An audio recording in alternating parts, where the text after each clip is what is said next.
Okay, so step 1 of the procedure says, place your 50 milliliter graduated cylinder on the electronic balance. Press the 0 button.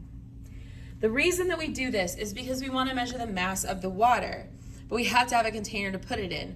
We don't want the mass of this container to be part of the mass that we're collecting.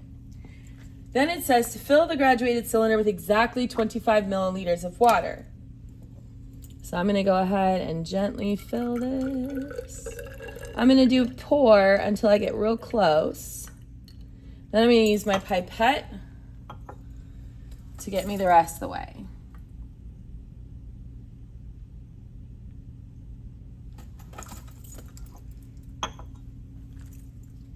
It says record the most precise volume possible on your data table. So let's talk about recording the volume using a graduated cylinder. First of all, we want to be at the same height as our graduated cylinder. We don't want to lift it up and tip it like this, because see how my water is now at an angle? That's going to get me a terrible read. So I'm going to take myself and adjust that I'm looking at it dead on.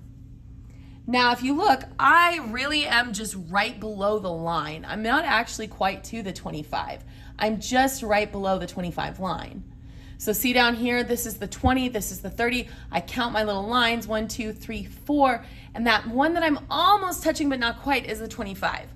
So what I'm gonna write down as my volume here is 24.9 milliliters. So I'm estimating that final digit as a 9 because I'm almost to the 25 but not quite touching it. All right. So I wrote down 24.9 on my data table. Place the graduated cylinder with the 25 milliliters of water back on the balance. Record the mass in your data table. Mine never left the balance. So I have my mass down here on the electronic balance. The balance is going to give me the mass. I want to make sure to write down all those digits. So 24 point, and you'll notice that as I move, the number kind of changes. These are really sensitive. So as you move air in front of it, it's gonna change it. So you want to kind of back off a little bit. Let it be still for a moment. I'm going to record the 24.12 grams.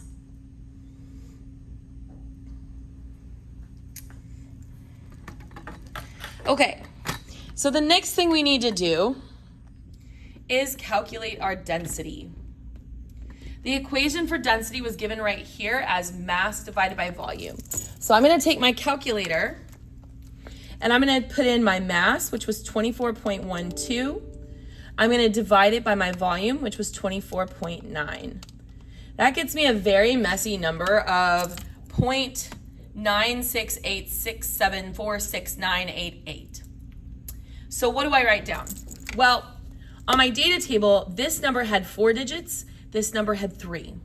My answer can't be more precise than my least precise number, which was this one. So I'm going to round it to 3 decimal places. So if I do that, I'm going to get a density of 0.969, and that would be grams per milliliter. All right. Now, in the lab, it says to repeat this 3 times. For the sake of time, I'm not going to do that. I'm going to move on to the section that asks us to do the half volume. So I'm going to repeat this for my half volume.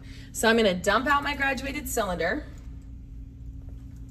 put it back on the balance, and I want to re-zero it because now it's kind of got some water droplets in it. So I want to kind of maintain that the graduated cylinder is 0. This time I'm only going to put in 12.5 milliliters of water. So again, I'm going to pour until I'm close. Oops, too far. Pour until I'm close, and then I'm going to use my pipette to get me the rest of the way to the 12.5.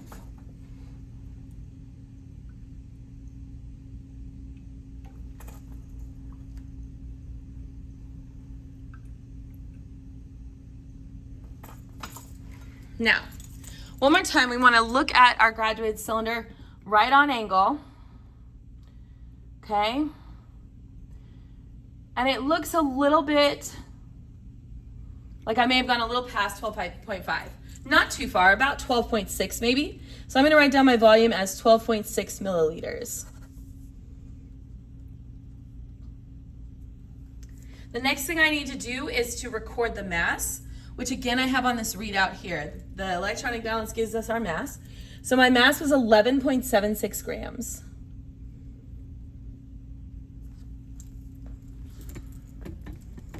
So back on my paper, I'm going to go ahead and calculate the density once again.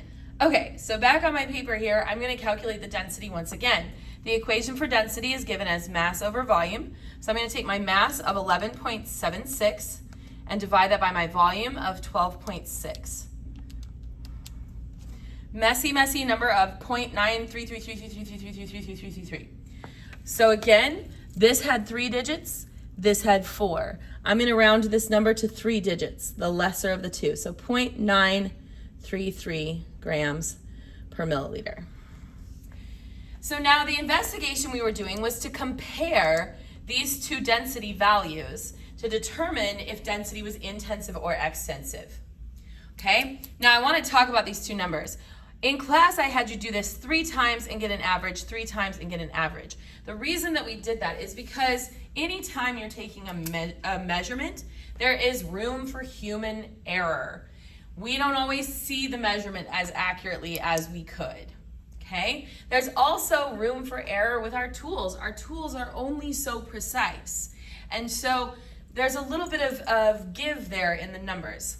So if I were to round these to just 1 decimal place, they're the same number, okay? They really are pretty much the same number.